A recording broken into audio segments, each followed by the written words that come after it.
जय राम।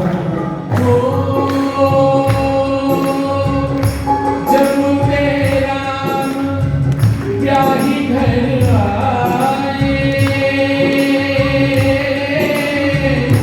नित नव मंगल मोद बधाए। राम सिया राम, सिया राम जय जय राम। राम सिया राम, सिया राम जय राम। जब तेरा ब्याही घर आए,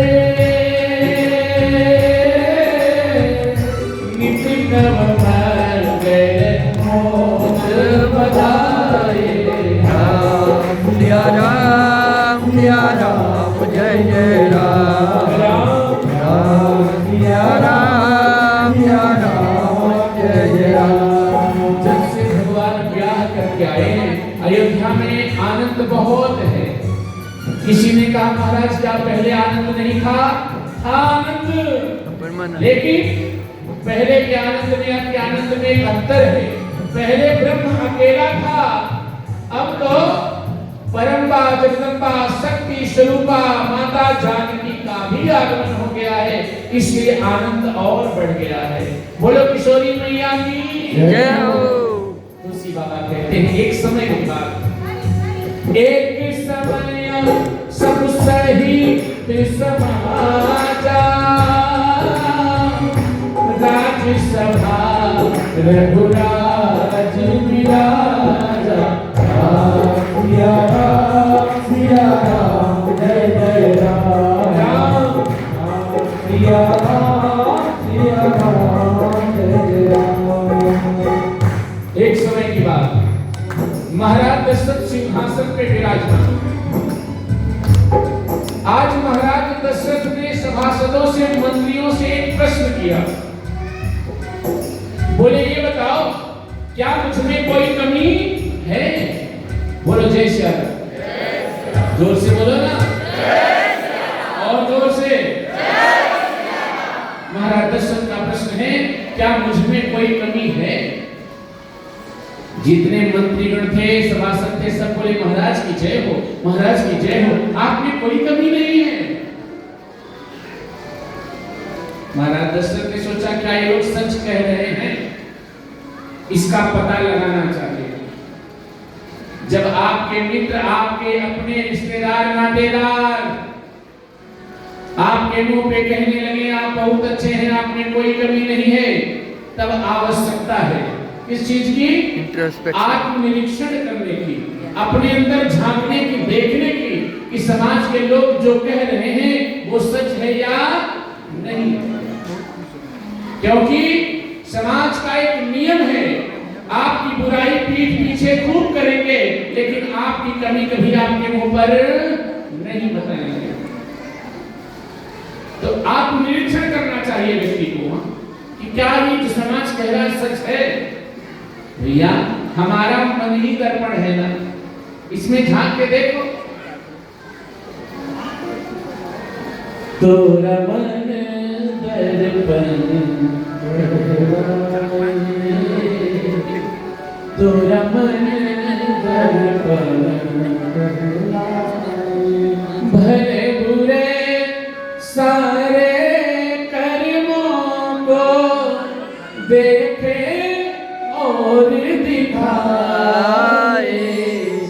तोरा मन दर्पण, मन के दर्पण में झांक करके देखो तो मालूम पड़ जाएगा कि आप में कमी क्या है। महाराज दशरथ ने किया क्या? राय सुधाय मुकुर कैरली, हाथ में मुकुर माने दर्पण, शीशा, हाथ में दर्पण है शीशा। किसी ने कहा महाराज ये तो गलत बात है, राजा है शीशा के साथ है, सिंहासन पे बैठे हैं, पहली बार नहीं है उनके हाथ में दर्पण। फिर राय सुधाय, ये उनका स्वभाव है, सिंहासन पर बैठते हैं लेकिन हाथ में दर्पण रहता है, जब इच्छा होती देख लेते हैं। कुछ लोग की आदत होती है कुछ। तो महाराज दशरथ ने भी देखा, बदन बिलो की मुकुट सब की हाँ। चेहरा देखा शीशा में, मुकुट तिरछा हो गया था। बोलो जय श्री राम। जय श्री राम। मुकुट तिरछा हो गया था, लेकिन किसी ने बताया नहीं कि महाराज आपका मुकुट तिरछा था। अरे राजा को जाना जाता है तो उसके राज मुकुट से जाना जाता है, और मुकुट ही तिरछा है। किसी मंत्री ने, किसी सभासद ने ये नहीं कहा कि महाराज आपका मुकुट तिरछा है। एक कारण भी है ना, राजा से तो हर कोई डरता है भैया। राजा से हर कोई डरता है। एक गरीब मजदूर था, 3 दिन से कहीं नौकरी नहीं मिली, मजदूरी नहीं मिली 3 दिन तक। पूरा परिवार भूखा प्यासा, पूरा परिवार भूख से तड़प रहा है। पत्नी ताने मारती, जब बच्चों का पेट नहीं भर पाते, विवाह क्यों कर लिए, बच्चे क्यों पैदा कर दिए। अंत में वो गरीब मजदूर दुखी होकर के आत्महत्या करने निकल गया। रास्ते में बेर का पेड़ दिखाई पड़ा। बेर जानते हैं ना, बेर का पेड़ दिखाई पड़ा, उसमें पके पके बेर लगे थे। तो उसके मन में आया कि भूख मिटा लूं। पत्थर खाया, मारा, पके हुए मीठे बेर गिरे। उसने बेर खाया, भूख मिटी उसकी। उसने सोचा कुछ बेर ले चलता हूं घर पे, पत्नी को दूंगा, बच्चों को दूंगा, उनकी भूख मिट जाएगी, कल देखा जाएगा। फिर पत्थर मारा, थोड़ी बेर गिरी, उसको रखा, फिर मारा पत्थर। उसी में से एक पत्थर पेड़ में न लग के बगल से निकल गया। एक बाउंड्री थी, उस पार सत्संग चल रहा था। बोलो जय श्री राम। भैया शांति से बैठिए, सरकार कृपा होगी। उस पार सत्संग चल रहा था, वो पत्थर जा करके राजा को लगा। राजा भी सत्संग में थे। राजा के सर से खून बह निकला। सिपाही दौड़ करके उसे पकड़ लिए, गरीब मजदूर जिसने पत्थर मारा। शाम को राजा के सामने उसे पेश किया गया। वो गरीब मजदूर रो रहा था, माई बाप बहुत गरीब हूँ, बहुत असहाय हूँ, क्षमा कर दीजिए, हमने जानबूझ करके पत्थर नहीं मारा। मंत्री ने कहा महाराज इसका सर कलम कर लें, आप आदेश दीजिए, आपका खून बहाया इसने। राजा ने कहा मंत्री जी कैसी बात करते हैं आप, पहले भी पूछना तो चाहिए, बोलो भैया पत्थर क्यों मारा। उस गरीब मजदूर ने रो के कहा माई बाप 3 दिन से मुझे मजदूरी नहीं मिली, मैं आज आत्महत्या करने निकला था, घर में चूल्हा नहीं जला मेरे, मैं आत्महत्या करने निकला था, पके हुए बेर देखा, कुछ बेर तोड़ के मैंने खाया, मेरी भूख मिटी, तो परिवार के लिए बेर में इकट्ठा करने लगा, पत्थर पर पत्थर मार रहा था, मुझे नहीं पता था कि उसी में से एक पत्थर आपके सर पे लग जाएगा, महाराज मुझे क्षमा करो, मैंने जानबूझ के नहीं मारा। मंत्री ने फिर कहा महाराज आदेश दीजिए इसका सर कलम कर लो, नहीं तो फांसी पे चढ़ा दो इसे। राजा उस मजदूर की बात सुन करके रो पड़े और बोले मंत्री जी इसके पूरे परिवार के लिए 2 साल का अन्न इसके घर में ले जाकर के पहुंचा दीजिए, तुरंत पहुंचा दीजिए, और इसे सेना में भर्ती कर लीजिए। मंत्री ने कहा महाराज आपको क्या हो गया है, इसने आपका सर फोड़ा है, खून बहाया है। राजा का उत्तर क्या था? राजा ने कहा मंत्री जी इसने पत्थर मारा पेड़ को, तो उस पेड़ ने इसकी भूख मिटा दी। अरे मैं तो इस नगर का राजा हूं, वो पत्थर मुझे लगा है, तो मेरी जिम्मेदारी तो और बनती है कि मैं इसकी भूख कई सालों की मिटा दूं, जीवन भर की भूख मिटानी मेरी जिम्मेदारी। आज महाराज दशरथ से किसी ने नहीं कहा कि आपका मुकुट टेढ़ा हो गया है, लेकिन महाराज दशरथ ने दर्पण में देखा, मुकुट सीधा किया, और क्या पाया? हाँ श्रवण समीप, श्रवण माने कान, भय सित के साथ, कान के पास बाल सफेद हो गया, मनहु जरठपन अस उपदेशा,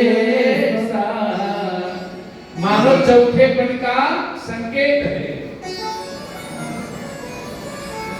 कान के पास जब बाल पकड़ने लगे, समझ जाओ भैया भगवान ने चेतावनी दे दी, बहुत समय बिता लिया संसार में, अब टिकट कटने वाला है धीरे धीरे, अब रेड सिग्नल है भैया, संभल के चलो। जब यहाँ सफेदी आना शुरू हो जाए तब सफेद काम करना शुरू करो, अच्छा करना शुरू करो। भगवान कहना चाहते हैं जब तक यहाँ काला था खूब काला काम कर लिया तूने, खूब काली कमाई कर ली, और जब सफेदी आ रही है तब अच्छा काम करना शुरू कर दे। लेकिन कहाँ सफेदी आने पाती है वो, सफेदी कहाँ आने पाती है? बोलो जय श्री राम। जय श्री राम। जोर से बोलो जय श्री राम।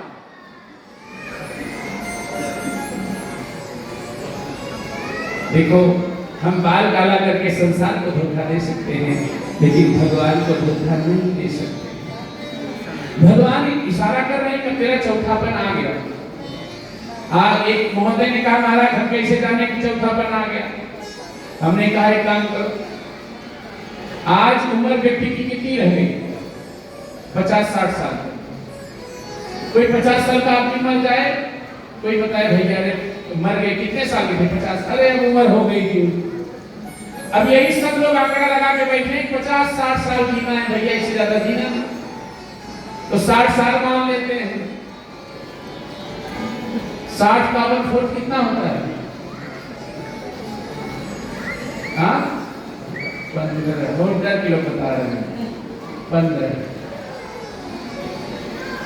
तो 45 साल परिवार में बिता लिया, 40-45, तब समझ जाओ कि चौथापन बस इतना 40 साल बाद चौथापन लग गया।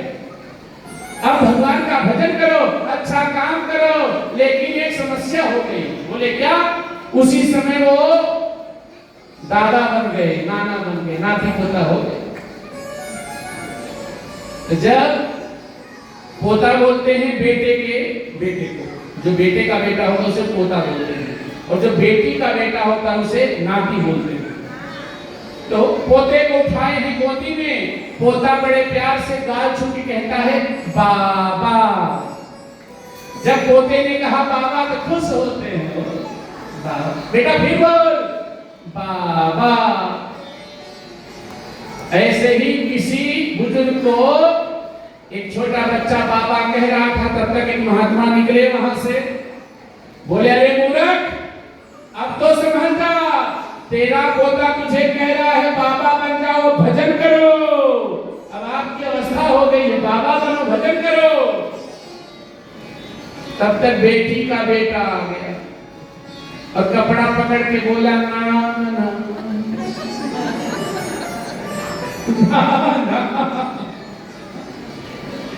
तो उसने कहा महाराज क्या करें, जब पोता हमें बाबा कहता है तो हम बाबा बनना चाहते हैं, लेकिन हमारा नाती आके कहता है ना ना बाबा मत बनो, बाबा मत बनो, तो इसलिए नहीं बोल रहा। बोलो जय श्री राम। जोर से बोलो ना जय श्री राम। महाराज दशरथ संभल गए। मुकुट तिरछा होना मतलब क्या? उन्होंने विचार किया कि मानो मुकुट कहना चाहता है मुझे अपने सर से उतारिए, राम के सर पे रख दीजिए। महाराज दशरथ ने तुरंत निर्णय लिया और सभासदों से कहा भैया हम सोच रहे हैं कि राजगद्दी राम को दे दें। सभी सभासद बोले महाराज की जय हो, आज आप सोच रहे हैं, हम लोग तो कब से सोच रहे हैं। अब आपकी अवस्था भजन की हो गई, जाके भजन कीजिए। महाराज दशरथ आए गुरुदेव के यहाँ, गुरुदेव से विचार विमर्श करते हैं। गुरुदेव को प्रणाम किया और गुरुदेव से बोले गुरुदेव मैं सोच रहा हूं राजगद्दी राम को दे दूं, कोई शुभ मुहूर्त देख के बताइए ना, शुभ मुहूर्त बताइए। हम कुछ मूर्ख कहते हैं कि वशिष्ठ जी ने मुहूर्त बताया था। बोलो जय श्री राम। कहते हैं कि वशिष्ठ जी ने मुहूर्त बताया था राजगद्दी का, लेकिन नहीं हुआ। अरे मूर्खों, रामचरितमानस पढ़ लेना, आप तो भजन सुन लेते हो बस।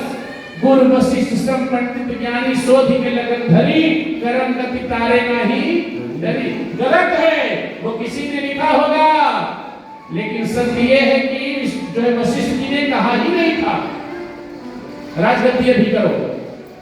जब उन्होंने कहा वशिष्ठ जी से कि गुरुदेव राम को राजगद्दी देना चाहते हैं, मुहूर्त बताइए, तो वशिष्ठ जी को पता था कि राम राजा अभी नहीं बनेंगे, इनको बन जाना है, रावण का उद्धार करना है। तो उन्होंने कहा क्या, जो मानस का पाठ करते उनको पता था। वशिष्ठ ने कहा कि सुदिन सुमंगल तबहि जब राम हो ही जुबराज। सुदिन माने सुंदर दिन, सुदिन सुमंगल, और वो मंगल मुहूर्त का बोले तबहि। अब देखना अवधि भाषा में लिखा गया है मानस, तबहि और अबहि का मतलब क्या होता है, तब और अब का। जैसे आप कहो कि जब मुझे पैसा मिल जाएगा तब मैं ये सामान आपको दूंगा, या ये कह सकते हो कि सामान आप ले लो, अभी ले लो सामान। अब और तब में अंतर है, अब का मतलब होता है अभी कीजिए, और तब का मतलब दूर इशारा हो रहा है। वशिष्ठ ने कहा सुदिन सुमंगल तबहि, ये नहीं कहा अपहि, बोले तबहि। बोले कब, जब राम हो ही जुबराज, जब राम राजगद्दी पर बैठ जाएंगे वही सुंदर दिन होगा, वही शुभ मुहूर्त होगा, वही शुभ घड़ी होगी। ये नहीं कहा कभी को। महाराज दशरथ ने कहा शुभ काम में विलंब क्यों गुरुदेव, चलिए कल ही रात देर कर देते। बोले यो मस्त। वशिष्ठ ने अपनी इच्छा से नहीं कहा। अब गुरुदेव आए हैं, राम को पता चला, राम जी भागे भागे आए, गुरुदेव भगवान को दंडवत प्रणाम किया। दंडवत प्रणाम, हमारे यहाँ प्रणाम की भी विधा है। पहले लोग दंडवत प्रणाम करते थे, समय बदला, लोग बदलते गए, दोनों हाथ से चरण स्पर्श करने लगे, कुछ ठीक था। दाहिने हाथ से चरण स्पर्श करने लगे, ठीक था। घुटना छूने लगे, हमको तो लगता है तब भी कुछ ठीक था। घुटना छूने के लिए भी झुकना तो पड़ता, आजकल कमर तक होता है प्रणाम। अरे तू है ऐसे प्रणाम को, अपना प्रणाम अपने पास रख। प्रणाम किसी को करना है तो कम से कम उसका चरण स्पर्श होना चाहिए। कह रहे चरण स्पर्श नहीं करना है तो प्रणाम का दिखावा मत करना। दूर से ही जय श्री राम, राधे राधे, हर हर महादेव, जय माता दी, कुछ भी बोल दो, लेकिन प्रणाम का मतलब प्रणाम करो। एक प्रणाम और चलता है आजकल, गाड़ी वाला, एक इधर से जा रहे खूब तेजी, आजकल तो गाड़ियां भी बहुत तेज चलती। हाँ एक बात बताओ, मैं रोज बोल ही पढ़ता हूँ, यहाँ विशाखा में आया मैं, ये दूसरी बार। एक चीज मुझे यहाँ बहुत पसंद आई, यहाँ जो ट्रैफिक का जो रूल सब लोग फॉलो करते हैं, ये देख के बहुत अच्छा है। अपने यहाँ तो गाड़ी आगे गाड़ी लड़े भिड़े कोई मतलब नहीं। तो देखो यहाँ की बात बता भी नहीं रहा हूँ, आजकल गाड़ी इतना तेज लोग चलाते हैं, एक इधर तेज जा रहा, दूसरा उधर से। अब दोनों ने एक दूसरे को गाड़ी सही पहचान लिया तो धीरे से हाथ बाहर निकाल के ऐसे करते हैं। आप कहोगे महाराज ये कौन सा प्रणाम है? वो कहना चाहते हैं कि दुनिया के भागम भाग में ना तुम्हारे पास समय ना हमारे पास, अब चलो वहीं ऊपर मुलाकात हो। बोलो जय श्री राम, जय श्री राम। देखो गुरुदेव आए हैं, भगवान भागे भागे आए, धन्यवाद प्रणाम किया चरणों में। हाँ पढ़ गए, गुरुदेव ने आशीर्वाद दिया। घुटने के बल भगवान बैठ करके गुरुदेव से बोले कि प्रभु तात जी प्रभु की स्नेह, प्रभु तात जी प्रभु की स्नेह, प्रभु तात जी प्रभु की स्नेह।